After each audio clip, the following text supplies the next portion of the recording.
किती या काळाचा सोसावा ओळसा किती या काळाचा सोसावा ओळसा लागला सरिसा पाठोपाठी 184 करा सोडवन रिघाया शरण पांडुरंगा उपजल्या पिंडा मरण संगाते मरते उपजते सवे चिते 184 करा सोडवन रिघाया शरण पांडुरंगा तुका म्हणे माळ गुंतली रहाटी तुका म्हणे माळ गुंतली रहाटी गाडग्याची सुटी फुटलिया 184 करा सोडवन रिघाया शरण पांडुरंगा विठ्ठल विठ्ठल विठ्ठल मंडली कवरला हर विठ्ठल श्री ज्ञानदेव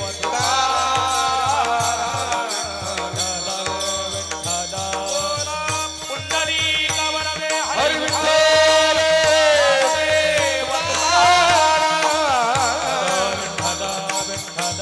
विठ्ठल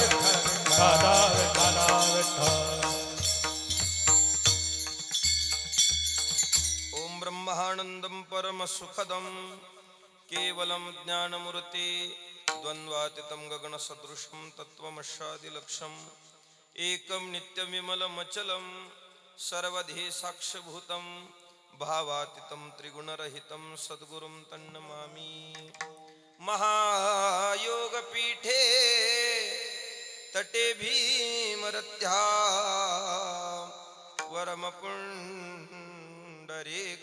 दातु मुनीन्द्रहे समागत्य तिष्ठं तमानन्दकन्दं परब्रह्मलिङ्गं भजे पाण्डुरङ्गं लोकाभिरामं रणरङ्गधीरं राजीवनेत्रं रघुवंशनाथं कारुण्यरूपं करुणाकरं श्रीरामचन्द्रं शरणं प्रपद्ये मनोजवं मारुततुल्यवेगं जितेन्द्रियं बुद्धिमतां वरिष्ठं वातात्मजं वानरयूतमुख्यं श्रीरामदूतं शरणं प्रपद्ये बोले हनुमान जी महाराज की मंगल भवन मंगल हारे दव वसु दशरथ अजिर बिहारी मंगल भवन मंगल हारी द्रव वसु दशरथ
ज्ञानेश्वरा नमो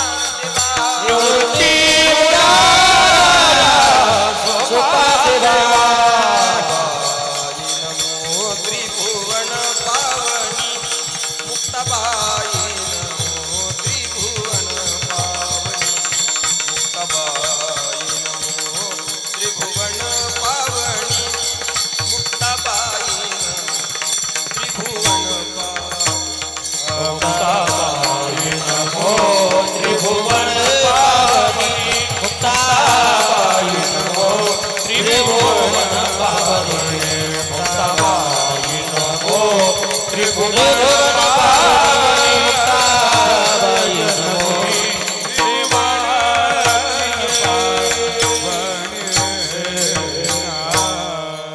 आद्यत्रय जननी देवाचे मुक्ताबाई नमो त्रिभुवन पावनी मुक्ताबाई नमो त्रिभुवन पावनी.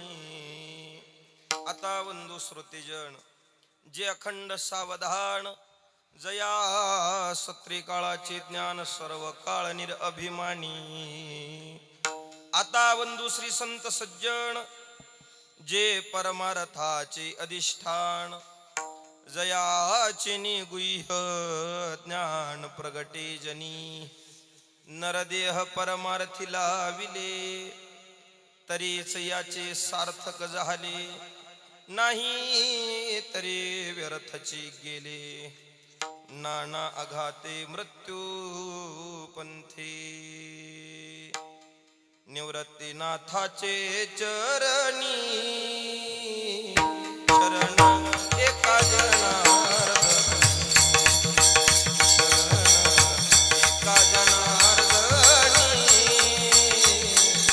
शरण एका जनार्दनी.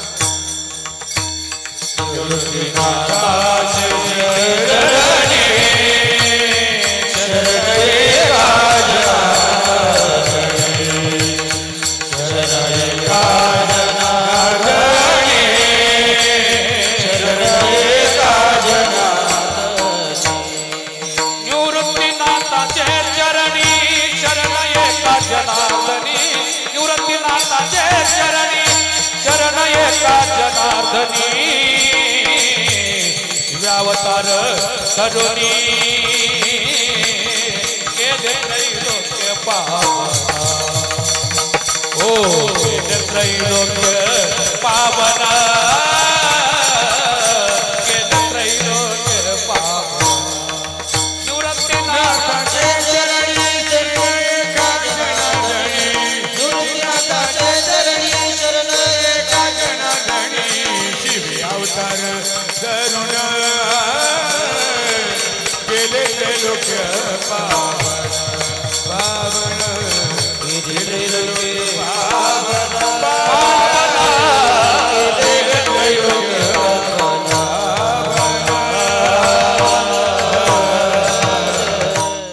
किती या काळाचा सोसावा ओळसा, किती या काळाचा सोसावा ओळसा लागला सरिसा पाठोपाठी. लक्ष 84ची करा सोडवन अरिघा या शरण पांडुरंगा. उपस्थित श्रोते सज्जन भाविक मायबाप, सेवेसाठी निवडलेला अभंग संत हृदय सम्राट देहुनिवासी जगद्गुरु तुकोबार यांच्या गाथ्यातील 4 चरणाचा अभंग आपण सेवेसाठी निवडलेला आहे. अभंगावर काही चिंतन करण्यापूर्वी अल्पसा परिहार देणं हे वक्त्याचं कर्तव्य आहे. आजच्या कीर्तनाचं आयोजन प्रयोजन सगळ्यांना ज्ञात आहे. वैकुंठवासी एकनाथ दादा छबू इकडे यांच्या प्रथम वर्ष श्राद्धानिमित्त त्यांच्या संपूर्ण परिवारानं केलेलं ह्या कीर्तनाचं आयोजन त्यांची धर्मपत्नी गंगा भागीरथी विमलबाई एकनाथ इकडे, त्यांचे सुपुत्र दत्तात्रय एकनाथ इकडे, नितीन एकनाथ इकडे, त्यांचा संपूर्ण नातलग परिवार त्र्यंबक छबू इकडे, गोविंद छबू इकडे, अंबादास छबू इकडे, सुरेखा विठ्ठल गचाळे, माधुरी प्रशांत खिंडे, संकेत दत्तात्रय इकडे, रणवीर नितीन इकडे, चंद्रभान कारभारी इकडे, मानिक राणूबा इकडे, अभय दिलीप इकडे, नंदा संजय उबाळे, मयुरी रोशन कुऱ्हाडे, सार्थक नितीन इकडे, समस्त इकडे परिवार नांदूर मधनेश्वर या संपूर्ण इकडे परिवाराच्या आग्रहाच्या प्रेमाच्या आवडीच्या आमंत्रणाने प्राप्त झालेली सेवा. त्यानिमित्तानं परिसरातील सगळी वारकरी मंडळी, सगळी भजनी मंडळी आपल्या सगळ्यांच्या पवित्र उपस्थितीमध्ये आणि या महाराष्ट्रामध्ये उंचीवरची असणारी सगळी कलाकार मंडळी, माझ्यावर पुत्रवत प्रेम करणारे श्री हरिभक्ती पारायण रोहिदास महाराज मते दिल लेकरासारखं प्रेम करतात. माझे 8-10 दिवस झाले की मते महाराज फोन करतात, प्रवास बरा चाललाय ना, निवांत करा बरं, धावपळ करू नका. अगदी गोड जीवन आहे. कामामध्ये काम, काही म्हणा राम राम. शेतात काम करता करता भोजन करतात आणि मग काम. प्रकाश महाराज हेही उपस्थित आहेत. मृदंगासाठी साथ करण्यासाठी महाराष्ट्रातील गोड मृदंग वादक. मी बुलंद म्हणणार नाही, पण गोड आहेत. कारण असं असतंय, त्याचं कारण वादकाचं वादन पोषक असावं गायनाला आणि कीर्तनाला. नाही तर मग काही जणांचा आपला तगाडा संपत नाही. पण मात्र एक अजून सांगायचं झालं तरी प्रत्येक महाराज मंडळीची किंवा कलाकाराची एक अपेक्षा असते, इच्छा असते. एखाद्या कलाकाराला वाटतं की मी या महाराजांचं कीर्तन वाजवलं पाहिजे, इच्छा असते काही जणांची, आणि काही महाराज मंडळीची इच्छा असते. तशी माझ्या जीवनातली एक इच्छा अशी होती आणि आज ती पूर्णत्वाला चालली. मला असं वाटायचं एकदा तरी दादानी माझं कीर्तन वाजव, बस. खूप दिवसाची अपेक्षा होती आणि मग ते आज त्या निमित्तानं पूर्ण होत आहे. आधी सगळी वारकरी मंडळी माझ्यासोबत आलेली रामकृष्ण महाराज माऊली आहेत. आधी आपल्या सगळ्यांच्या पवित्र उपस्थितीमध्ये जगद्गुरु तुकोबारायांच्या अभंगाची सेवा अगदी काही संकल्पित वेळेत आपल्याला साजरी. जगद्गुरु तुकोबारायांचा किती या काळाचा सोसावा ओळसा, लागला सरेसा पाठोपाठी, लक्ष 84ची करा सोडवन, अरिघा या शरण पांडुरंगा. अभंग जगद्गुरु तुकोबारायांचा आहे, 4 चरणाचा आहे. जरी सगळ्यांना पाठ नसला तरी मोबाईल मध्ये आहे. असा हा 4 चरणाचा अभंग आहे. या अभंगाच्या माध्यमातून जगद्गुरु तुकोबारायांनी तुम्हाला आम्हाला उपदेश केलेला आहे. अरिघा या शरण पांडुरंगा, पंढरीनाथाला शरण जा, असा उपदेश तुकोबारा तुम्हाला आम्हाला करतात. वास्तविक आम्ही पंढरीनाथाला शरण जावं हे तुकोबारायांनी आम्हाला सांगावं. आम्ही तुकोबारायांचं काम होणार आहे का? वास्तविक आपल्याला सांगणारी मंडळी जगामध्ये कमी नाहीत, पावला पावलाला भेटते. आपल्याला सांगणारी माणसं कमी नाहीत, पण सांगणारी माणसं जरी भरपूर असली पण आपल्या हिताचं सांगणारी माणसं मात्र खूप कमी आहेत. सांगायला भरपूर तयार असतात पण आपल्या हिताचं सांगणारी मंडळी खूप कमी आहेत. आपलं खरं हित फक्त आणि फक्त साधू आणि संत जाणू शकतात. याच्या पलीकडे आपलं हित कोणाला कळेल असं मात्र नाही. माफी मागून बोलतो, तुकोबारायांचं वाक्य तुमच्या पुढे ठेवतो. तुकोबारा सांगतात, बाकीच्या जगाला हित कळायचं बाजूला ठेवा, पण हित नाही ठावे जननी जनका. माय बापाला सुद्धा लेकराचं हित कळेल असं नाही. आपलं खऱ्या हिताची जाण जर फक्त संतांना आहे. म्हणून आपण संत महात्म्यांचं ऐकलं पाहिजे, त्यांनी केलेल्या उपदेशाचं पालन केलं पाहिजे. त्या दृष्टीनं त्यांनी जी वाट दाखवून दिलेली आहे त्या मार्गाने आपलं कर्मण झालं पाहिजे. संतांनी आपल्याला उपदेश केलेला आहे. या पलीकडे जाऊन सांगायचं झालं तर संत महात्म्यांच्या अवताराचं कारणच तुमच्या आमच्यावर उपकार करण्यासाठी, तुम्हाला आम्हाला उपदेश करण्यासाठी आहे. सगळ्यांची शृंखला पहा, पण संत महात्मे मात्र सगळ्यांपेक्षा वेगळं जीवन आहे. मृत्यू लोकामध्ये देवही अवताराला येतो, याच मृत्यू लोकामध्ये तुम्ही आम्ही जीवही जन्माला येतो, आणि याच मृत्यू लोकामध्ये संत अवताराला येतात. पण सगळ्यांच्या अवताराचं प्रयोजन मात्र वेगवेगळं आहे, वेगवेगळं प्रयोजन आहे. मृत्यू लोकामध्ये देव अवताराला येतो, त्याला अवताराला येण्याचं काय कारण? यदा यदा हि धर्मस्य ग्लानिर्भवति भारत अभ्युत्थानम धर्मस्य तदात्मानं सृजाम्यहम. जब जब होय धर्म की हानी. ज्यावेळेस धर्मावर ग्लानी येते त्यावेळेस देवाचा अवतार, देवाच्या अवताराचं प्रयोजन आहे. धर्मावर ग्लानी आली की देव अवताराला येतो धर्मस्थापनेसाठी. ठीक आहे, याच मृत्यू लोकामध्ये तुम्ही आम्ही जीव जन्माला येतो. तुम्हाला आम्हाला जन्माला यावंच लागतं, पर्यायच माग उरत नाही. त्याची शास्त्रकारांनी 3 कारणं सांगितली आणि त्या 3ही कारणाला संत महात्म्यांची प्रमाण आहेत. आपल्याला जन्माला यावं लागतं, पर्याय उरत नाही. त्याचं पहिलं कारण आपली वासना शिल्लक राहिली की जन्म. जन्माचं पहिलं कारण वासना. तुम्हाला आम्हाला जन्माला यावंच लागतं, याचं दुसरं कारण आपलं कर्म शिल्लक राहिलं की जन्म. जन्माचं दुसरं कारण कर्म. तुम्हाला आम्हाला जन्माला यावंच लागतं, याचं तिसरं कारण आहे आपलं पाप शिल्लक राहिले की जन्म. जन्माला कारण वासना, कर्म आणि पाप. या 3ही कारणापैकी एक जरी कारण शिल्लक राहत असेल, परिणामी आपल्याला जन्माशिवाय पर्याय नाही. एकेकाचा विचार करू. जन्माला पहिलं कारण वासना. वासना शिल्लक राहिली की जन्म. भलेही मग तिथं कोणीही असू द्या, किती मोठा संन्यासी असला, तपी असला, महात्मा असला, साधू असला, संत असला, कोणी असू द्या, वासना शिल्लक राहिली की त्याला जन्माशिवाय पुन्हा पर्याय नाही. तरी तपोबळी जन्मधरी तरी तपोबळी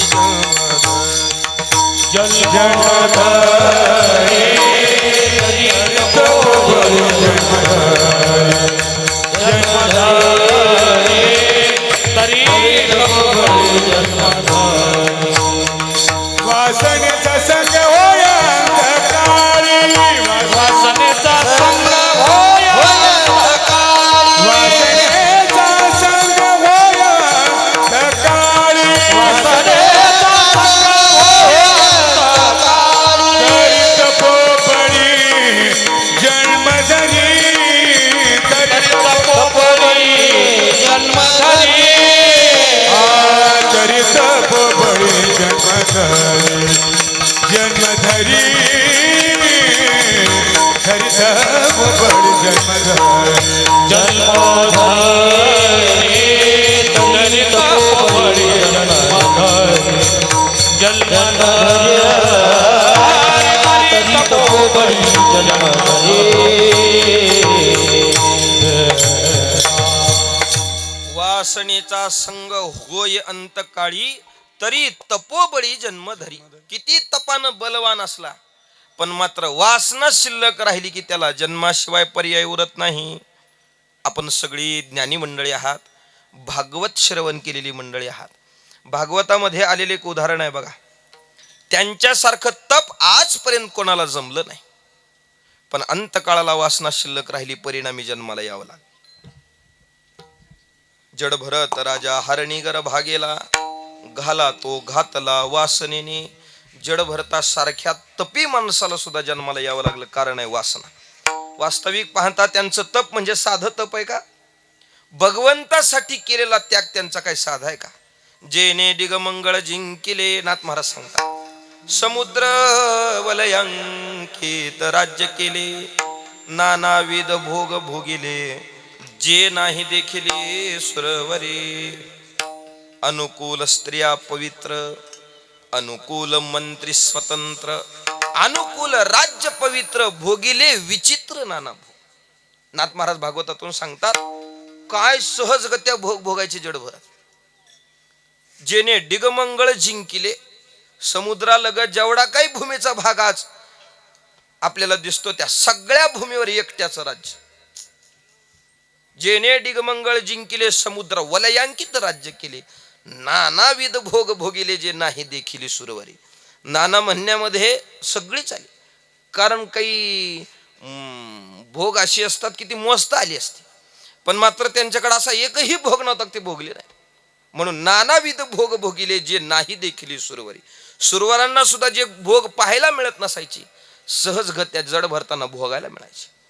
एवढा वैभवशाली महात्मा साधू, पण मात्र एवढा मोठा राजा असताना त्याच्या राज्य वैभवाचं वर्णन आपल्या आता ह्या दिलेल्या ओळ जरी आपल्या सगळ्यांच्या पाठांतरात नसल्या तरी ज्ञानोबरांनी मदल सरांनीच्या प्रकरणातून त्यांचं वैभवाचं वर्णन केलेलं आहे. 18 भार वनस्पती, फुले फळे उळती, 22 त्या पोखरणी, नदी गंगा वाहती, ज्या घरी कुलस्त्रिया, राज्य राणी व संपत्ती, ते सुख सांडोनिया, कासया योग सेविती. ऐका काय वैभव आहे जड भरताचं. 18 भार वनस्पती आहेत त्याच्या राज्यामध्ये. आपण भोगत असलेलं वैभव आणि जड भरतानी भोगलेलं वैभव, आपलं भोगत असलेलं वैभव हातच्याला सुद्धा पुरायचं नाही, सगळ्याच मिळून तेवढं एकट्याकडे. आपण श्रीमंत असून किती असणार?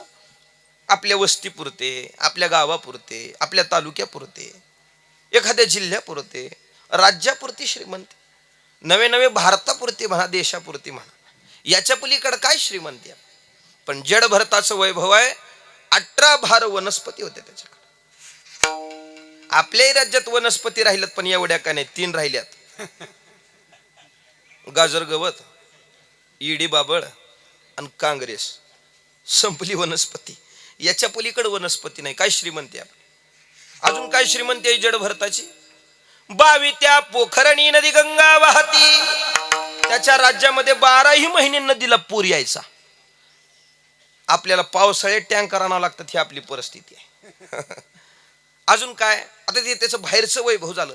घरातलं कसं आहे, त्याच्या घरातलं वैभव आहे का, ज्या घरी कुलस्त्रिया, राज्य, राणी व संपत्ती कशाचीच कमी नाही.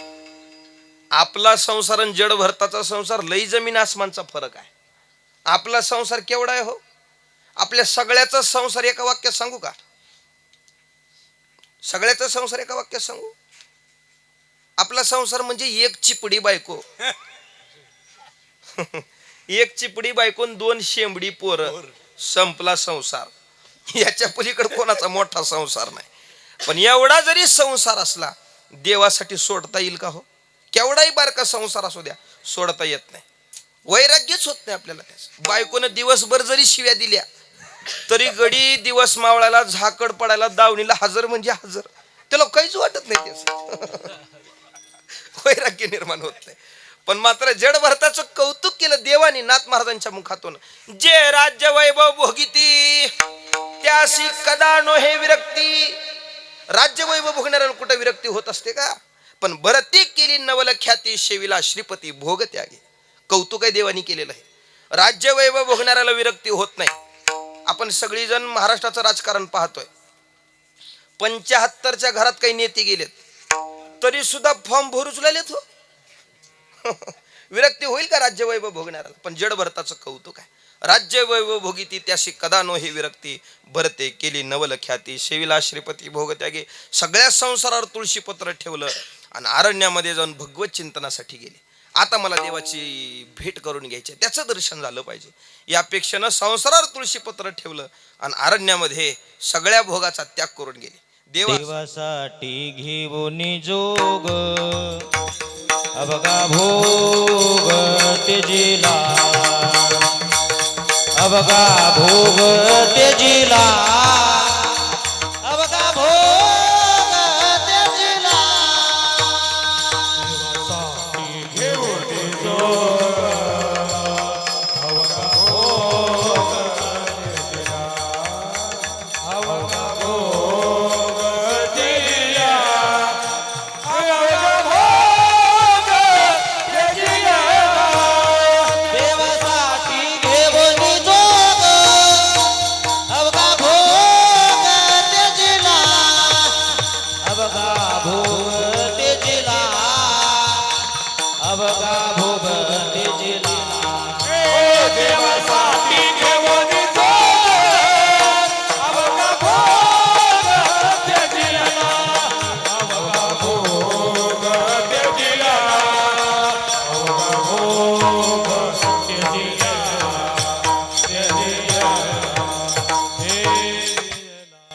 देवासाठी घेऊन जोग, अवगा भोग त्यजिला. देवासाठी जोग झाले आणि सगळ्या भोगाचा त्याग केला. अरण्यात गेले आणि भगवत चिंतनाला सुरुवात केली. हरी शरणम, हरी शरणम, हरी शरणम, हरी शरणम, हरी शरणम, हरी शरणम, हरी शरणम, हरी शरणम, हरी शरणम, हरी शरणम, हरी शरणम, हरी शरणम. भगवत चिंतन करू लागले. अनेक दिवस त्या भगवत चिंतनात गेली. आता हे जड भरत राहिले नाहीत, महर्षी भरत झाले. महर्षी. पण एके दिवशी गंगेच्या स्नानाला गेल्यानंतर बिंबी इतक्या पाण्यामध्ये थांबून सूर्याला अर्घ्या द्यावी म्हणून ओंजळीत पाणी घेतलं. तर घेतलेल्या ओंजळीतल्या पाण्याबरोबर एक हरणाचं पाडस हाताला लागलं. नुकतं जन्मलेलं, वाहत्या पाण्यात, आणि नुकतं जन्मलेलं हरणाचं पाडस कसं काय हाताला लागलंय म्हणून गंगेच्या वरच्या काठाला वरी मान करून पाहिली तर एक हरणी धावत होती. हरणीच्या पाठीमागं वाघ धावत होता. वाघाच्या डरकळीच्या भीतीनं तो गर्भ पाण्यात पडलेला नेमका जड भरताच्या हातात. काही क्षण त्या हरणीकडे पाहिलं तर वाघानं खाऊन घेतलेलं दिसलं. आता या पाडसाला माझ्याशिवाय कोण आहे? अंतकरणात दया निर्माण झाली. एखाद्या हिणाला दिनाला पाहिल्यानंतर अंतकरणात दया निर्माण होते ते साधू जीवन नाही, पण पशु पक्ष्यांना सुद्धा पाहिल्यानंतर ज्यांच्या अंतकरणात दया निर्माण होते ते साधू जीवन. भूतदया गायी पशुचे पालन, ताणलेल्या जीवन वना माझी पालन पोषण करायचं ठरवलं, कुटियात घेऊन आले. मग मात्र ते नुकतं जन्मलेलं पाडस त्याचं पालन करत असताना मग त्याला कवळं कवळं गवत तोडून आणावं, स्वतःच्या हाताने पाणी पाजावं, असं पालन सुरू केलं त्याचं. अगोदर जे दिवसभर हरिशरणम हरिशरणम हरिशरणम म्हणायचे, आता दिवसातला काही वेळ माझं हरीण माझं हरीण माझं हरीण असं म्हणण्यात चालला. याचा परिणाम असा घडला, अंतकाळ समय जवळ आला. ज्या एवढ्या वैभवाचा त्याग केलेल्या राजाच्या महात्म्याच्या मुखाला भगवत भजन यायला पाहिजे होतं, पण अंतकाळाला ध्यास लागला, मी गेलो माझ्या मागं माझ्या हरणाचं कसं होईल.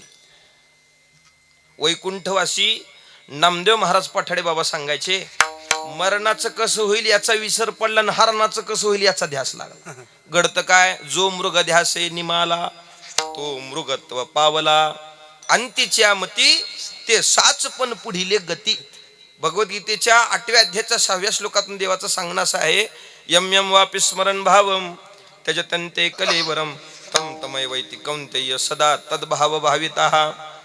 अंतकाळाला आपण जे स्मरण करू त्या योगीच पुढची गती प्राप्त होते. जडभरताच्या बाबतीत असं घडलं, मरते समय हरणाचं स्मरण घडलं, पुढचा जन्म हरणाचा म्हणून. जडभरत राजा हरणी गरबा गेला, जडभरत राजा हरणी गरबा गेला, घाला तो घातला वासनेने, घाला तो घातला वासनेने. जडभरत राजा हरणी गरबा गेला, जडभरत राजा हरणी गरबा गेला, घाला तो घातला वासने,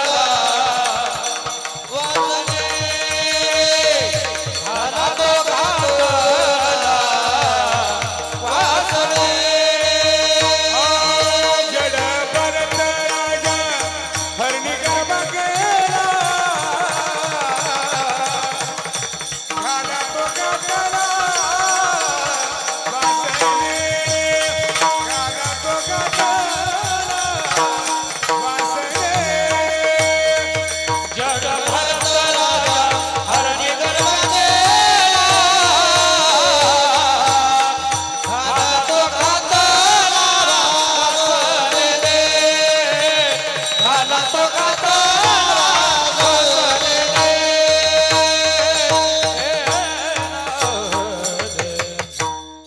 जडभरत राजा हरणी गर्भा गेला, काय कारण, घाला तो घातला वासनेने. वासना गुंतली हरणामध्ये, मरणाचं कसं होईल हे विसरले ना हरणाचं कसं होईल हा ध्यास लागला. अंतकाळाला आपण जे स्मरण करतो त्या योगीच पुढची गती प्राप्त होते. हरणाचा ध्यास घेतला म्हणून पुढचा जन्म हरणाचा म्हणून मिळाला.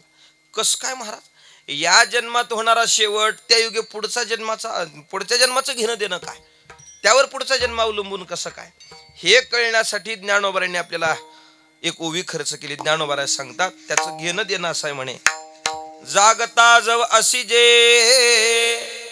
जेने ध्यानी भावना भाविजे, डोळा लागत खेव देखिजे तेची स्वप्नी. ज्ञानोबाराय सांगतात, या जन्मात होणारा शेवट त्याचं पुढच्या जन्माचं काय घेणं देणं आहे कळण्यासाठी ज्ञानोबाराय सांगतात, दिवसभर एखाद्या वस्तू व्यक्ती पदार्थाचं स्मरण केलं, त्याचं स्मरण करता करताच रात्री अंतरुणावर अंग टाकलं आणि स्मरण करता करता डोळा लागला.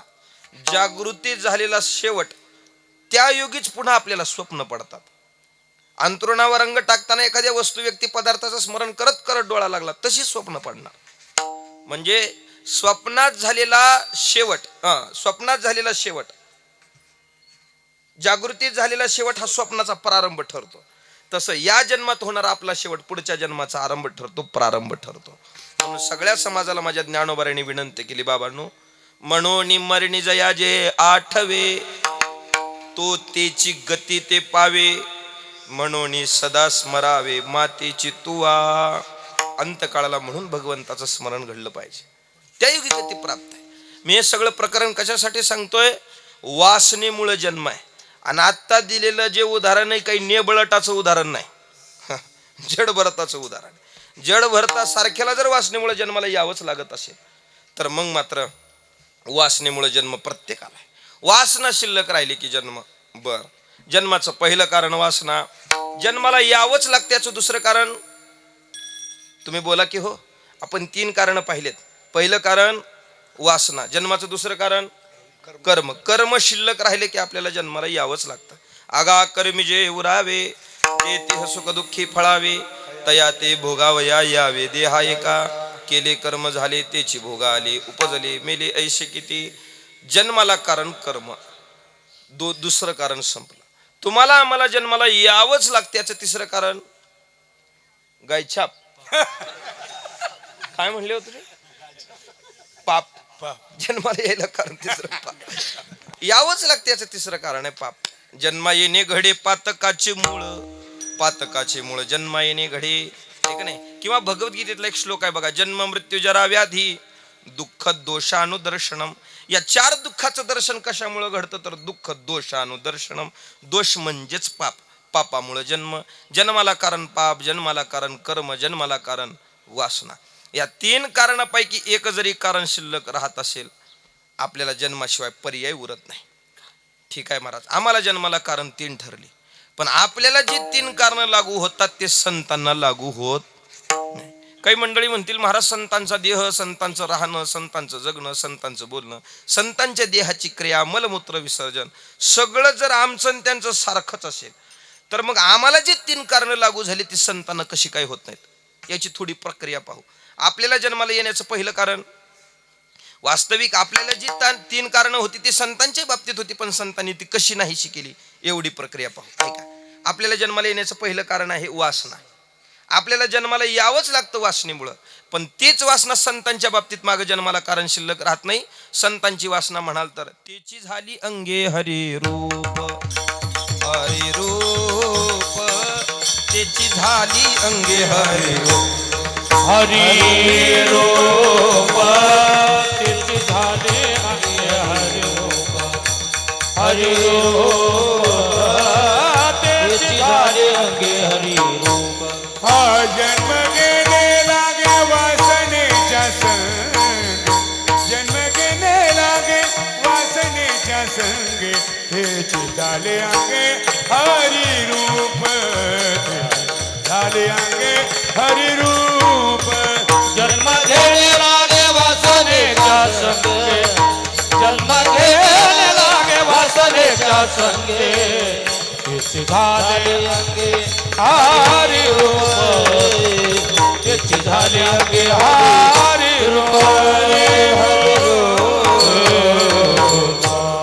जन्म घेणे लागे वासनेच्या संगे, पण ती वासना संतांच्या बाबतीत जन्म घेणे लागे नाही. त्याची झाली अंगे हरिरूप.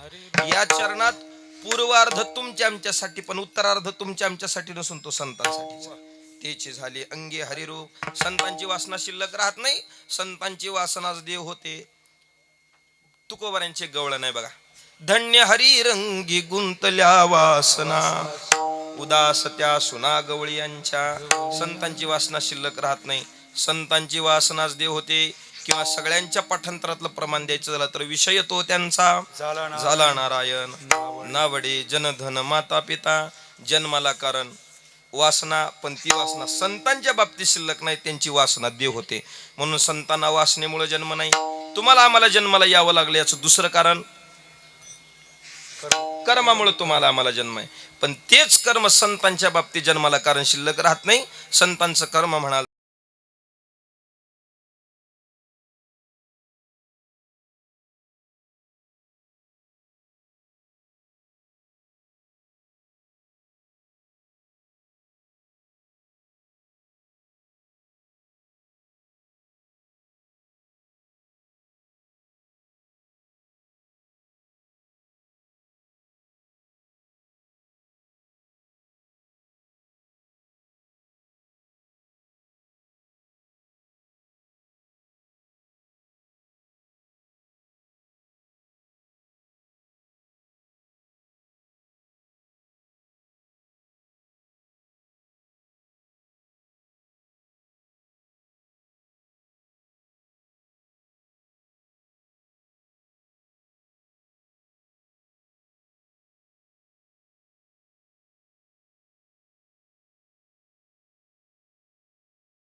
मला कारण कर्मही शिल्लक राहत नाही.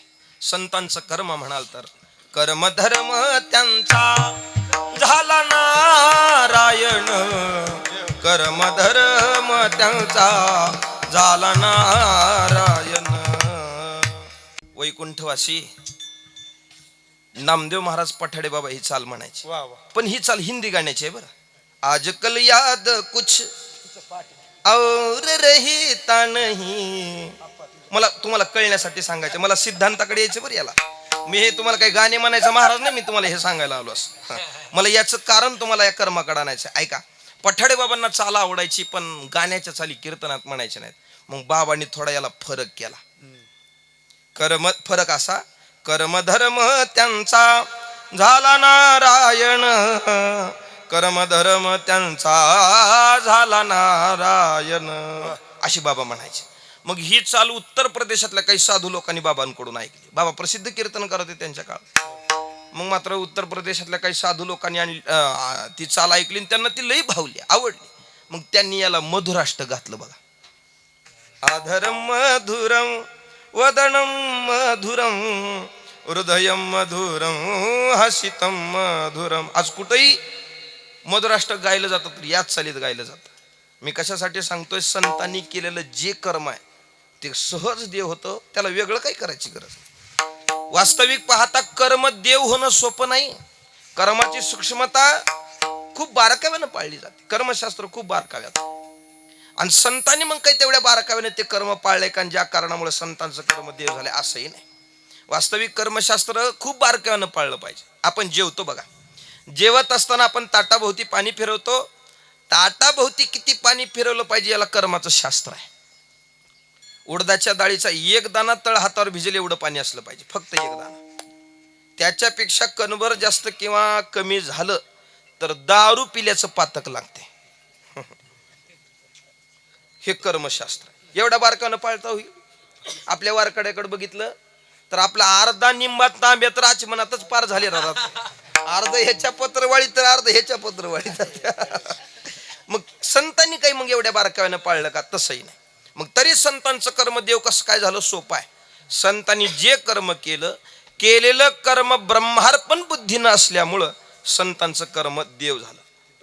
ब्रह्मार्पण बुद्धीनं केलेलं कर्म बीजांक रूपाला शिल्लक राहत नाही. म्हणून सहज कर्मेती झाली ब्रह्मार्पण, जननो हे हा अवघा जनार्दन. सहज कर्म देव होतं, त्याची सोपी व्याख्यानात महाराजांनी सांगितली, जननो हे हा अवघा जनार्दन. समाजाकडे पाहत असताना मला जर विचारलं का नाही महाराज सकाळच्या कीर्तनात तुमच्या कोण कोण होतो, तर मी सांगू रोहिदास महाराज होते, आहे का नाही, विकास दादा होते, आमच्या रामकृष्ण, असं नावं सांगू मी, बरोबर आहे ना. पण मात्र तुकोबारांना विचारलं, तुकोबाराय आज तुमच्या कीर्तनाला कोण कोण होतो? ज्ञानोबारांना विचारलं, आज तुमच्या कीर्तनाला कोण कोण होतो? त्यांनी मात्र मग अशी काही नावं सांगायची, बोला की नावं सांगायची का? नाही. विठ्ठल जळी स्थळी भरला, रिता ठाव नाही उरला,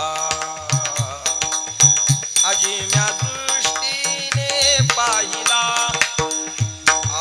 विठ्ठलचे विठ्ठलचे विठ्ठल म्हणता हरले पाप, पदरी आले पुण्य माप. संत महात्म्याने समाजाकडे पाहिलं, पण हा अमुक आहे तो तमुक आहे म्हणून नाही. विठ्ठल जळी स्थळी भरला, रिता ठाव नाही उरला. जन विजन झाले आमा, जन विजन झाले आमा, जन विजन झाले आम्हा, हो जन विजन झाले आम्हा, जन विजन झाले आमा, जन विजन झाले आमा, जन विजन झाले आम्हा, जन विजन झाले आम्हा. विठ्ठल नामा प्रमाण, विठ्ठल नामा प्रमाण, जन विजन झाले आमा, हा जन विजन झाले आमा, जन विजन झाले विठ्ठल नामा प्रमाण विठ्ठल नामा प्रमाण जन विजन झाले आम्हा हो जन विजन झाले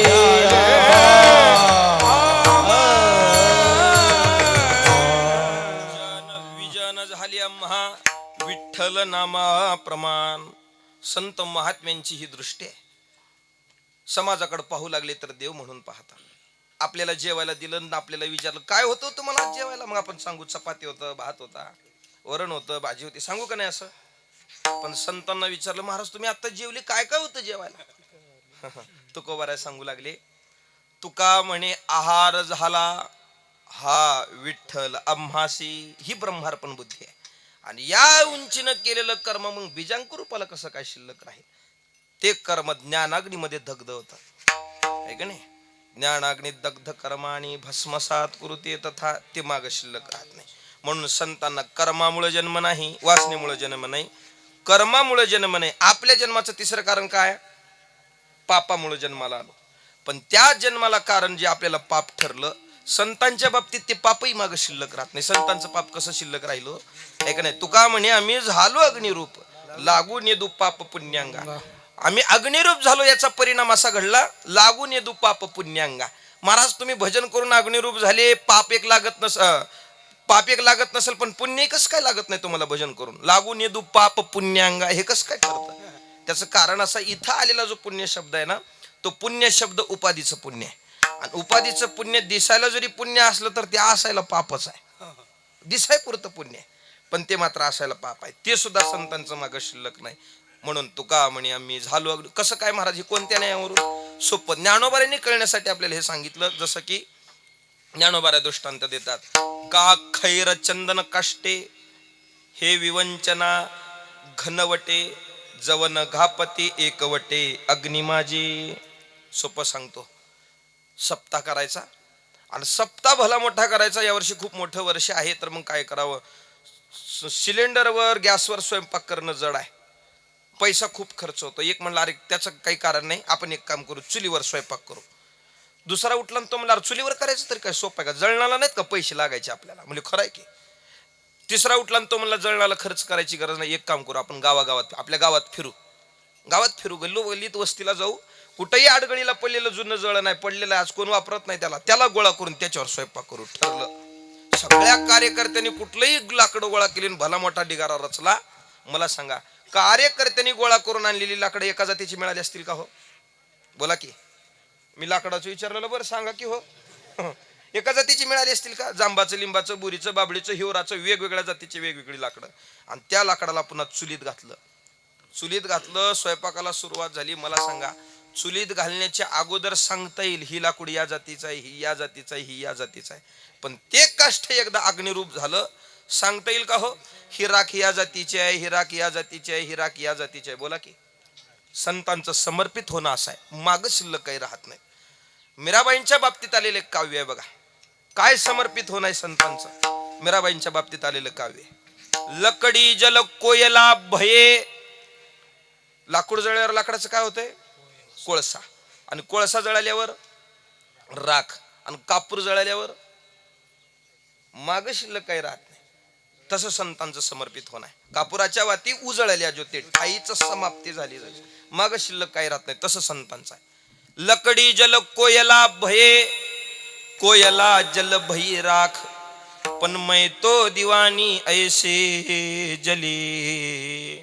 न कोयला भई ना राख, ना मैं जानो आरती बंध, ना पूजा की रीत बिहरी मैं तो प्रेम दीवानी मेरो दर्द न जाने कोय. मुरारी बापूंच्या मुखातून ऐकलेले वाक्य. समर्पित होणार माग शिल्लक काही संतांचं राहत नाही. तसंच संत महात्म्यांचं पाप कसं शिल्लक राहील, जे अखंड पाप जाळणारी ताकद भगवंताच्या नामात आहे आणि तेच प्रभावी साधन जर अखंड संतांच्या मुखात असेल, पाप कसं शिल्लक राहील. म्हणून तुका म्हणे आम्ही झालो अग्निरूप लागून येतो पाप पुण्यांगा. पाप शिल्लक नसल्यामुळं संतांना पापामुळे जन्म नाही, जन्माला येणाऱ्या तिन्ही कारणाचं बीज संतांनी भाजलं. बीज भाजूनी केलेलाही आम्हा जन्म मरण नाही, जन्माला येणाऱ्या कारणाचंच बी भाजलं म्हणून संतांना जन्म नाही. मला सांगा, आपल्याकडे हरभरा पेरतात का हो? हरभरा पेरतात ना? पेरतात. तोच हरभरा जर आपण घरी तव्यावर भाजला आणि भाजलेला हरभरा जर शेतात नेऊन पेरला, उगवल का हो? भाजलेलं उगवत.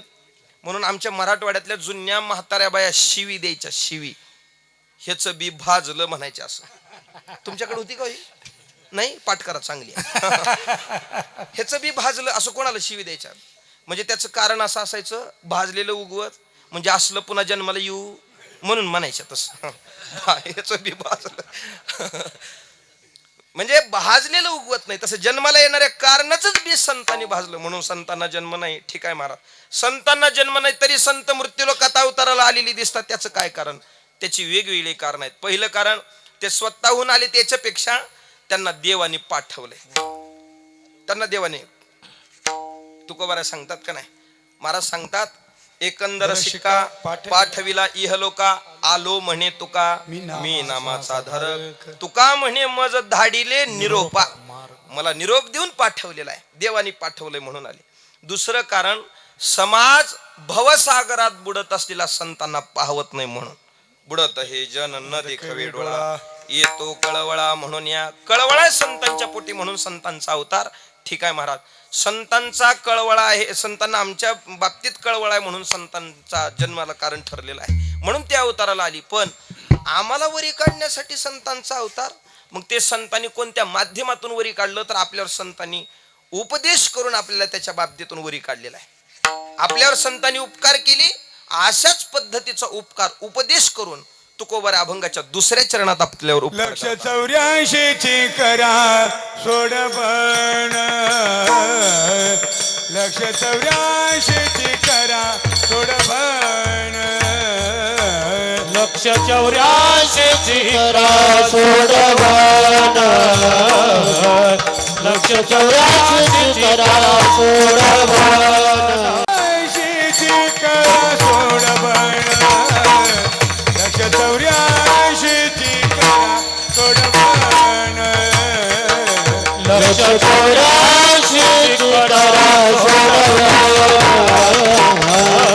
लक्ष 84 करा सोडवण. गया शरण पांडुरंगा, गया शरण पांडुरंगा, लक्ष 84 करा सोडबण, 84 करा सोडबण,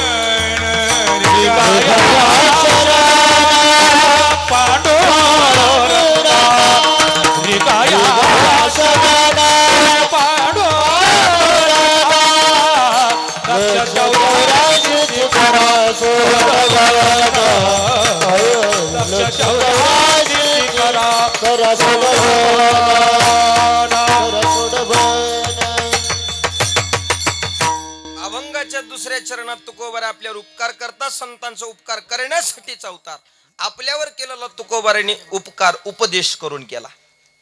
महाराज सांगतात, रिगाया शरण पांडुरंगा, पंढरीनाथाला शरण जा बाबा, लक्ष 84च्या फेऱ्यातून चुका, मोकळे वाहन पंढरीनाथाला शरण जा. महाराज तुकाराम महाराजांनी सांगावं, आम्ही त्यांचंच का बरं ऐकावं? आम्हाला सांगणारी लोक भरपूर आहेत ना, भरपूर आहेत. आम्ही कोणाचंही ऐकू. वास्तविक पाहता आज समाज कोणाचंही ऐकायला तयार झालाय. महाराष्ट्रात आपण सगळी जगणारी आहेत, आपण ज्ञानोबा तुकोबारांच्या विचाराची असली पाहिजेत. गुरु माऊल्या आहे का नाही, माणसं लगे लगे तिकडे वळायलेत हो. पण मात्र आपण तरीही तुकोबारांचं ऐकावं. त्याचं कारण आहे, सोपं कारण सांगतो. आपण ज्ञानोबा तुकोबारांचंच काय ऐकावं?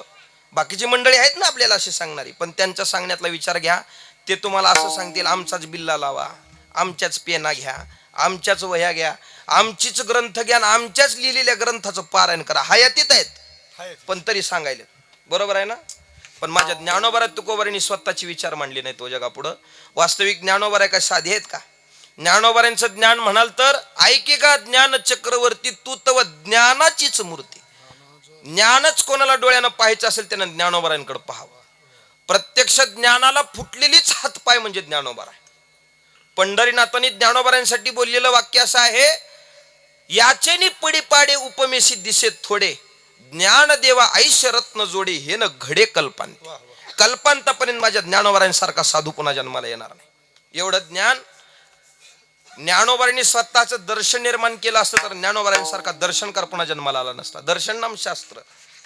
स्वतःचं दर्शन निर्माण केलं असतं तर ज्ञानोबारांसारखा दर्शनकार पुन्हा जन्माला आला नसता. पण या एवढ्या उंचीवरचं ज्ञानोबारांचं जीवन असताना सुद्धा ज्ञानोबारांनी तो ग्रंथ लिहिला नाही, स्वतःचं मत जगापुढं मांडलं नाही. ज्ञानोबारांची विचार या उंचीचे होते. ज्ञानोबाराय म्हणले, मला इथं माझं सांगायचं नाही. वेद मार्गी मुनी गेले, त्याची मार्गी चालिलो, म्हणून आपण ज्ञानोबारांचं आहे. त्यांनी मागचा पुरावा पाठ केला, त्याने त्यांचं सगळं जगणं चाललंय, म्हणून आपण ज्ञानोबारांचं आहे.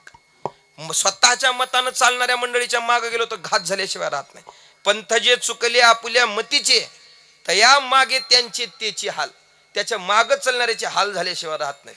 म्हणून मनाला वाटेल असं धावणाऱ्याच्या मागे जाऊ नये. संतांनी ग्रंथांनी भगवंतांनी जो मार्ग दाखवलाय त्यांच्या मागे जावं. म्हणून तुकोबाराय आपल्याला उपदेश करतात, रिगाया शरण पांडुरंगा.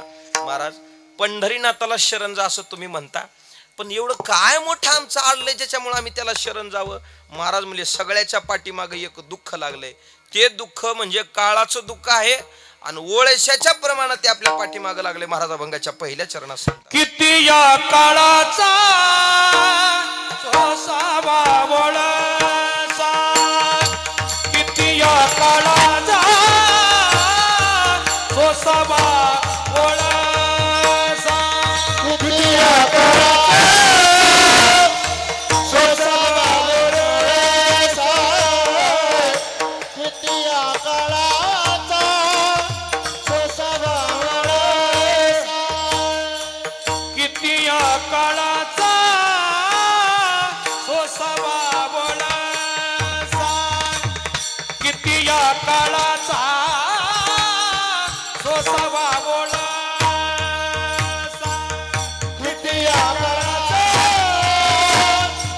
सोसावा वळसा, किती या काळाचा सोसावा वळसा. लागला सरसा पाठोपाठीला, ओ लागला सरसा पाठोपाठीला, किती या काळाचा करा सोडवण, 184ची करा सोडवण.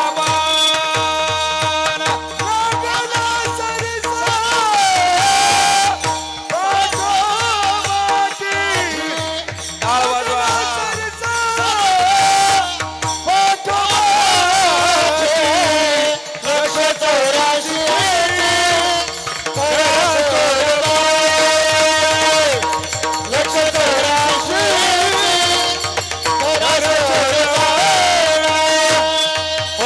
किती या काळाचा लागला वळसा, लागला सरीसा पाठोपाठी,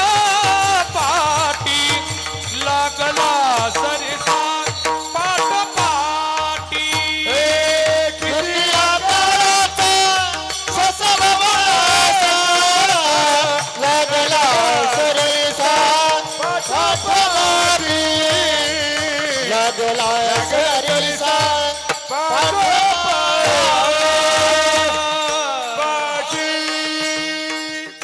अभंगाच्या पहिल्या चरणात माझे तुकोबाराय सांगतात, किती या काळाचा सोसावा वळसा. अरे या काळाचा वळसा किती म्हणून सोसावा? सगळ्याच्या पाठीमागं लागलेलं दुःख आहे. इहलोकापासून परलोकापर्यंत कोणी असू द्या, प्रत्येकाला याचं दुःख भोगावं लागलेलं आहे. वळसानम गरणा चक्कर आपल्या पाठीमागं लागलेलं आहे आणि ते म्हणजे काळाचं दुःख हे प्रत्येकाला आहे. कोणी असू द्या, प्रत्येकाला ते दुःख भोगावं लागणार. आणि तुकोबारांनी या वळसाचं चिंतन नेहमी केलेलं आहे. नेहमी तुकोबाऱ्याचं चिंतन करतात, आहे का नाही? 184 न चुके फेरा, गर्भवासी यातना थोरा, येवनी पडसी संदेह पुरा, ओळसा थोरा मायाजाळ. अनेकदा तुकोबाऱ्याचं चिंतन करतात. किंवा सगळ्यांच्या पाठांतरातलं प्रमाण द्यायचं झालं तर, क्षणभंगुर नाही भरवसा, वारे सावध तोडा माया आशा, काही न चले मग गळा पडेल फासा. पुढं पुढे हुशार थोर आहे ओळसागा. हा ओळसा आपल्या पाठीमाग लागला. पुढे हुशार थोर आहे ओळसागा. हुशार मराठीत हुशार आणि हिंदीत होशियार. आमच्या इकडं मराठवाड्यामध्ये खेडेगावात ते गोरख्या राहायचं येऊन. पूर्वी गोरखा राहायचा का नाही? गुरखा इकडे राहायचं का? राहायचं. ते रात्री गावात फिरायचं. असं गावात जागते रहो असं म्हणायचं बघा. होशियार आमच्या गावात होता, पण तो जरा विनोदी होता. विनोदी होशियार. तो एवढंच म्हणून थांबायचं नाही. चैन से सोना है तो जागते रहो. निवांत झोपायचं असेल तर जाग राहा म्हणायचं. आणि वास्तविक हे खरं आहे. तो कांतू होवनी स्वानंदे स्वरूपीची रमसी. ज्ञानोबाऱ्यांनी जी झोप सांगितली की नाही, या झोपेत पोहडायचं असेल तर जाग झालं पाहिजे. जाग झालं पाहिजे. म्हणजे काय सोपं सांगतो तुम्हाला. पाटीवर उतरवलं गावाच्या, आपल्याला बसमधून उतरलो आपण. गावाकडे जायला एक 15 मिनिटाचा वेळ जातो. गावात येणारी जाणारी गाडी दिसत नाही. वातावरण खराब झालेलं. एक 5 मिनिटात भयंकर असा पाऊस येईल. 5-10 मिनिटात एवढं खराब वातावरण झालेलं. अशा परिस्थितीत पाटीवर उतरवलं आपल्याला. आपल्या वस्तीवर जायचंय, आपल्या गावाकडे जायचंय.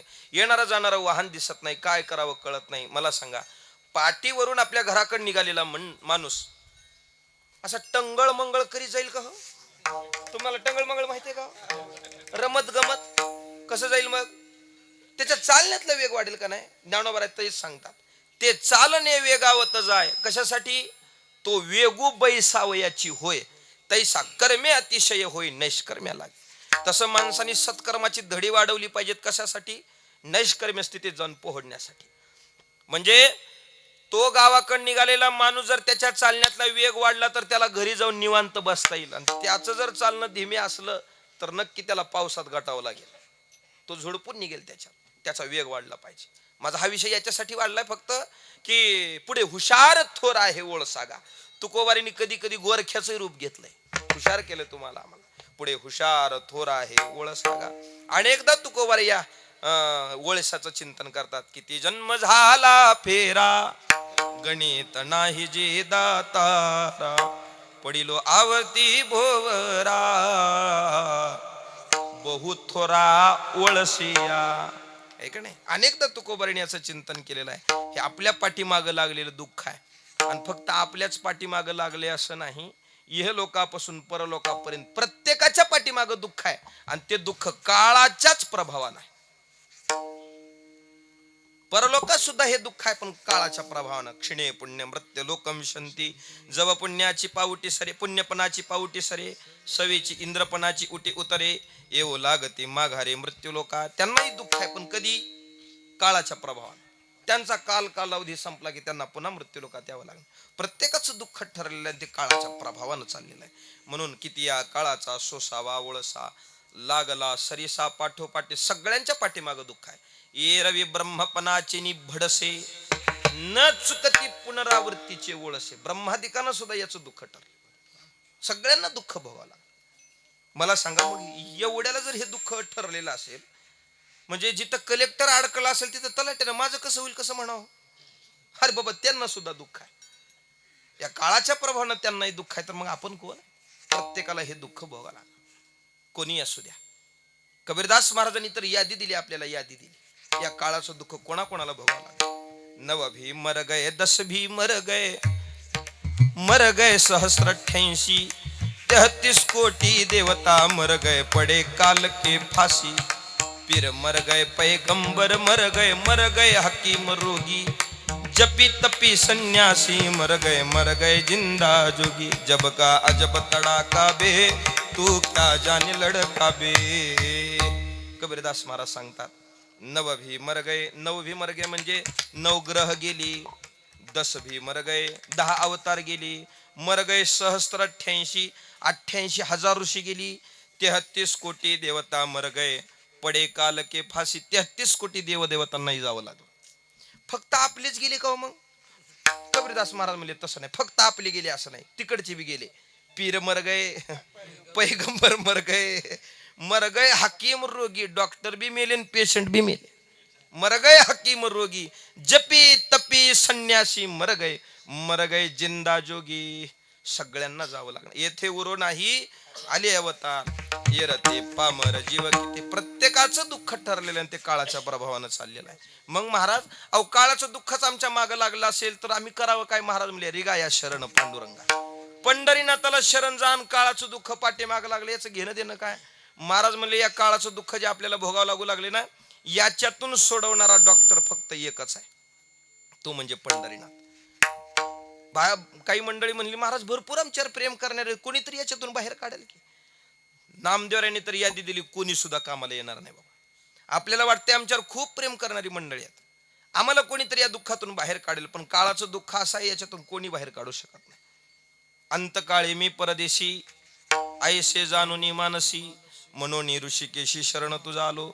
जे हे बाळाची आवड मुखी घालोनी करी कोड.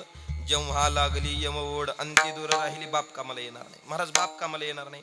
माय तर सोडवल, मायचं प्रेम आहे लेकरावर, पण नामदेवराय म्हणले ती कामाला येणार नाही. नवमास गर्भवासी कष्ट झाले ज्या मातेशी, तीही निष्ठुर झाली कैशी. अंती दूर राहिली. मागं पुढं झाले बरे. पहिलं माय पुन्हा बाप असं. हा काय मागण पुढं तुम्हाला कुठं पाठ आहे?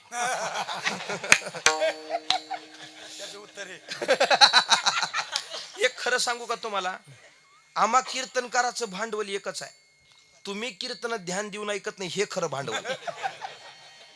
तुम्ही ध्यान देऊन कीर्तन ऐकली पाहिजे. बर महाराज माय कामाला येणार नाही, बाप कामाला येणार नाही, बहीण भाऊ तर सोडवतील की हो? बहीण भाऊ तर सोडवतील आम्हाला या दुःखातून, मरणाच्या दुःखातून. नामदेवराय म्हणले तेही सोडवणार नाही. बहीण बंधूचा कळवळा ते तू जाण श्री दयाळा. जेव्हा लागली यमशृंखळा अंती दूर राहिली. ते सोडू शकत नाही. ठीक आहे महाराज, ज्यांच्यासाठी हे सगळं धन कमवलं ते लेकर बाळ तरी याच्यातून बाहेर काढतील की हो? नामदेवराय म्हणले तेही कामाला येणार नाहीत बाळा. कन्या पुत्राधिक बाळे ते तव स्नेहाची स्नेहाळे. तुझ्या दर्शनाहुनी व्याकुळे अंती दूर राहिली. लेकर बाळ सोडू शकत नाहीत. काही मंडळी म्हणले महाराज लेकर सोडू शकत नाहीत, मायबाप सोडू शकत नाहीत, बहीण भाऊ सोडू शकत नाही, माई सोडू शकत नाही, बाप सोडू शकत नाही. आम्हाला या सगळ्या दुःखातून आमची बायको तर सोडवल की हो? बायकोचं लय प्रेम महाराज आमच्यावर, बायको सोडवल याच्यातून. नामदेवराय म्हणले ती तर कामालाच येणार आहे का नाही. देह गृहीची कामिनी ती तव राहिली भुवनी. मी जळतसे स्मशानी अग्निशवे एकला. कोणी कामाला येणार नाही. तू का म्हणे तुला सोडविना कोणी. एका चक्रपाणी वाचुन्या त्याच्याशिवाय सोडवणारा, या दुःखातून बाहेर काढणारा दुसरा कोणी नाही. तुझा ऐसा नाही कोणी जो या काडी भयातोनी. करा म्हणूनी हा विचार ठाईचा. तुकोबारा सांगतात करा म्हणूनी हा विचार ठाईचा. याच्याशिवाय सोडवणारा दुसरा कोणी नाही. म्हणून रिगाया शरण पांडुरंगा. रिगाया शरण पांडुरंगा याचं कारण असं आहे, आपल्या पाठीमागं लागलेलं चक्कर आहे. तो गरणा असा 84 लाख येवणीचा. लक्ष 84ची करा सोडवण. त्याला शरण जाणं म्हणजे लक्ष 84च्या फेऱ्यातून सुटका होण्यासारखा आहे. आता 84 लाख येवणी कोणत्या, आता लय गणित वाढल, माझा वेळ संपलाय बरं. 84 लाख येवणी नामदेवरांच्या घरी गेल्यावर अभंग बघून घ्या. सुरुवात सांगतो, आता सुरुवात नाही मला आठवायची, पण मधलं चरण सांगतो, तुम्ही घरी गेल्यावर बघा. 20 लक्ष येवणी. बरं जाऊ द्या, सांगतो, 2 मिनिटाचं काम आहे. सांगू ना का बंद करू? बस झालं एवढं सांगतो. 84 लाख येवणी कोणत्या नामदेवराज सांगतात. 20 लक्ष येवणी वृक्षा माझी घ्याव्या, जलचरी भोगाव्या 9 लक्ष. 11 लक्ष येवणी क्रीड्या माझी घ्याव्या, 10 लक्ष भोगाव्या पक्षामध्ये. किती झाले हो? कोणाला माहित आहे? कोण उचलले? डबल सांगतो आता मोजा. 20 लक्ष येवणी वृक्षा माझी घ्याव्या, जलचरी भोगाव्या 9 लक्ष. किती झाले? 29. 11 लक्ष येवणी क्रीड्या माझी घ्याव्या, 10 लक्ष भोगाव्या पक्षामध्ये 50. 30 लक्ष येवणी पशुचे घरी 80. आणि मानवा भितरी 4 लक्ष. 84 झाले ना. 83,99,999 जन्म संपली की मग मानव द्या. याच्यातून या 84 लाख येवनीची सुटका आहे. म्हणून रिगाया शरण पांडुरंगा. म्हणून तुम्ही पंढरीनाथाला शरण जा. महाराज आम्ही पंढरीनाथाला शरण जा असं तुम्ही म्हणताय, 84 लाख येवनीतून सुटका म्हणता. बरं 84 लाख येवण्यात दुसऱ्या कुठल्या तरी जन्मातून मुक्त होऊ की महाराज? महाराज म्हणले ते दुसरीकडे जमत नाही. याच देही घडे देवाचे भजन, अनेक हे ज्ञान नाही कुठे दुसरीकडे जमत नाही. म्हणून रिगाया शरण पांडुरंगा. ठीक आहे महाराज, अहो पांडुरंगाला शरण जाणं 84 लाख येवनीतून सुटका करून घेणं कळतंय आम्हाला, पण एकदा मेलं म्हणजे संपले की काय ही भानगड आमच्या माग. तुकाराम महाराज म्हणजे एकदा मेलं म्हणजे संपत नाही. आपलं वेदांत शास्त्र याला मान्यता देत नाही. पुनर्जन्माला किंमत आहे. म्हणून एकदा मेलं सगळं संपत नाही. हे तुकोबार आहे अभंगाच्या 3ऱ्या चरणात. उपजल्या पिंडा मरण सांगाते, उपजल्या पिंडा मरण सांगाते. उपजल्या पिंडा मरण सांगाते, उपजल्या पिंडा मरण सांगाते. उपजल्या पिंडा मरण सांगाते, उपजल्या पिंडा मरण सांगाते. उपजल्या पिंडा मरण सांगाते, उपजल्या पिंडा मरण सांगाते. मनते उपजते सबचे ते, मरते उपजते सबची ते.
उपजल्या पिंडा मरण सांगाते, मरते उपजते सवेची ते. मी मधलं भजन शेवटी घेतो, नाही तर लोक उठून जातात महाराज.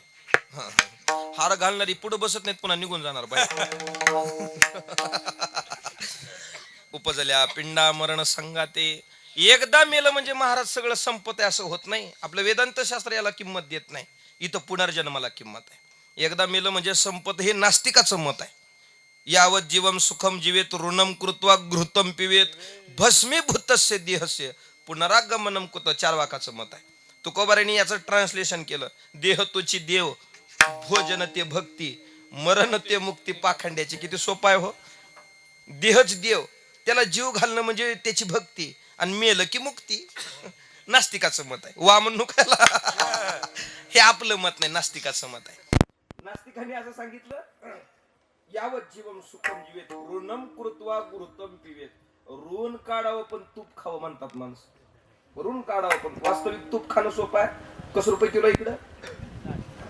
600. अनेक कमी आहे. जर्सीच आहे का म्हणतो? हा, जर्सीची किंमत असेल ती. गिरगाईची म्हणा, देशी गायची म्हणा, 1200-1000 रुपये तर. गिरगाईची तर महागच राहणार आहे. 4,000 रुपये किलो आहे का नाही? बरं हे 4,000चं जाऊ देऊ का आपण, साध्या गायचं बघू आपल्या गावरान गायचं. 1000 रुपये म्हणा, 1200 रुपये म्हणा, हे एवढे रुपये किलोच होतो. पण त्याच्यातून ऋण काढून खायचं सोपं आहे का? काही लोक या मतावर चालणारे असतात. गावागणीच राहतात असले. म्हणजे गावात जर 4-5 किराणा दुकान असले का नाही, लोक उधारी करतात दुकानात जाऊन. एवढी उधारी करायची दुकानात जाऊन. एका उधारी करून करून दुकानदारानं मागायला चालू केली की उधारी द्यायची नाही, दुकान बदलायचं. मग दुसऱ्या दुकानात एवढी उधारी करायची, दुकानदारानं मागायला चालू केली, द्यायची नाही, दुकान बदलायचं. म्हणजे गावातले 10-5 दुकानं संपेपर्यंत एक दिवशी ह्याचा नंबर लागतंय. आणि एकदा मेला का दुकानदार राग भरून नेणार आहे होय घरी. काही लोक या मतावर जगणारे असतात. फेडायचंय कोणाला? पण आपलं वेदांत शास्त्र असं आहे, याला मान्यता देत नाही. आता जर हे फेडलं नाही तर पुढं बैल होऊन फेडावं लागेल असं जुने माणसं म्हणायचे, आहे का नाही? म्हणून एकदा मेलं म्हणजे संपत नाही. उपजल्या पिंडा मरण संगाती, तो जन्माला आला तो मरणार, मेलेला पुन्हा जन्माला येणार. उपजे ते नाशे, नाशिले ते पुनरपी दिशे, हे घटिका यंत्र जैसे परिभ्रमेगा. ज्ञानोबरायांनी 12व्या शतकात घड्याळीचं उदाहरण दिलंय हो. हे घटिका यंत्र जैसे परिभ्रमेगा. घटिका यंत्र ज्ञानोबा सांगतात, घड्याळीत 1 वाजतात, 2 वाजतात, 3 वाजतात, 4 वाजतात, 5 वाजतात, 6 वाजतात, 7 वाजतात, 8 वाजतात. किती वाजल्यावर घड्याळ थांबते हो? तुम्ही बोला की हो. घड्याळ किती वाजल्यावर थांबते? घड्याळीचे 12 वाजावं लागतील, त्याच्याशिवाय काय घड्याळ थांबायचे? म्हणजे फुटावं लागल, शेल संपावं लागल, असं काही, तर त्याच्याशिवाय काही घड्याळ थांबायचे. हे घटिका यंत्र जैसे परिभ्रमेगा. तिथं जसं नित्य चालणं चालू आहे, तसंच जन्म मृत्यूचं चक्र आपल्या पाठीमागे नित्य लागलेलं आहे की. म्हणून उपजेला पिंडा मरण सांगाते, मरते उपजते सवेचिते. मग महाराज नेमकं या जीवाची मुक्तता याच्यातून नाहीच का? जन्म मरणाच्या चक्रातून नाही का? तुकोबाराय म्हणले आहे, पण ते कोणत्या न्यायानं आहे महाराज? ते दृष्टांताचं उदाहरण देऊन आपल्या पुढे सांगतात. अभंगाचं शेवट. तुका म्हणे माळ कुंडली रहाटी, तुका म्हणे माळ गुंतली रहाटी, तुका म्हणे माळ गुंतली रहाटी, तुका म्हणे माळ गुंतली रहाटी, तुका म्हणे माळ गुंतली रहाटी, तुका म्हणे माळ गुंतली रहाटी, तुका म्हणे माळ गुंतली रहाटी, तुका म्हणे माळ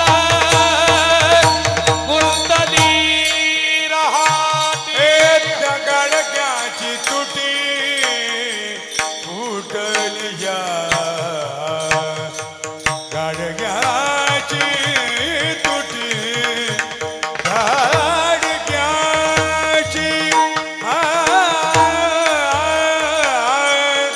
नाम गा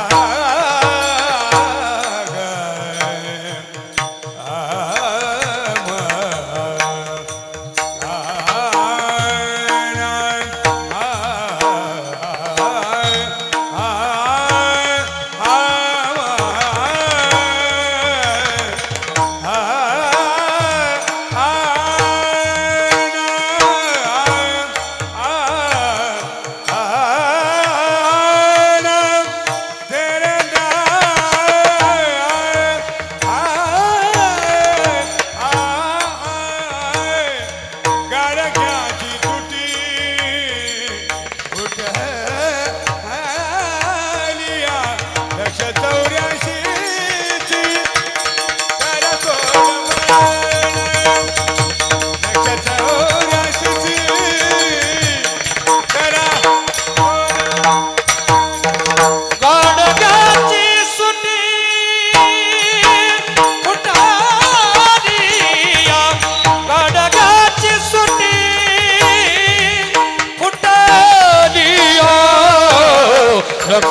184ची करा सोड, 184ची करा सोड. ते राम दे रे राम. तुकोबाराय सांगतात त्या जीवाची मुक्तता आहे, पण ती कशी? तुका म्हणे माळ गुंतली रहाटी. रहाट गाडग्याचं उदाहरण दिलं. रहाट गाडग तुमच्या परिसरात माहिती असेल, वाहत्या वड्यात आपल्याला ते पाहायला मिळत आहे का नाही? पाण्याच्या प्रभावाने ते नित्य फिरत असतं. पूर्वी त्याला मडकी बांधलेली असायची वेगवेगळ्या अंगानं, आणि ते पाण्याच्या प्रभाव आताही आहेत, पण मडकेची जागा टंबरेला न घेतली, पण ते आहे राट गाडग आहे. ते मडकी बांधलेली असायची वेगवेगळ्या अंगानं, आणि ते पाण्याच्या प्रभावाने नित्य फिरायचे. वरी गेलेल्या मडक्याला वाटायचं सुटले रे बाबा याच्यातून, असं वाटेपर्यंत ते मडकं पुन्हा पाण्यात. पाण्यात गेलेलं वरी येताना मडकं विचार करायचं सुटलं रे बाबा याच्यातून, असं वाटेपर्यंत वरी गेलेलं मडकं पुन्हा पाण्यात. मला सांगा, त्या मडक्याची सुटका नाही का? आहे, पण कधी? गाडग्याची सुटी फुटलिया, फुटल्याशिवाय त्याची सुटका. तसं आपल्याला जन्म मृत्यूच्या चक्रातून सुटका आहे, पण याला फुटावं लागेल. फुटावं लागेल नाम अहंकारानं फुटावं लागेल आणि निखळ झालेलं जीवन देवाच्या चरणाशी समर्पित झालं की याची सुटका आहे. तुका म्हणे माळ गुंतली रहाटी गाडग्याची सुटी फुटल्या लक्ष 84 करा सोडवन रिगाया शरण पांडुरंगा विठोबा रखुमाई विठोबा रखुमाई जय जय विठोबा रखुमाई जय जय विठोबा रखुमाई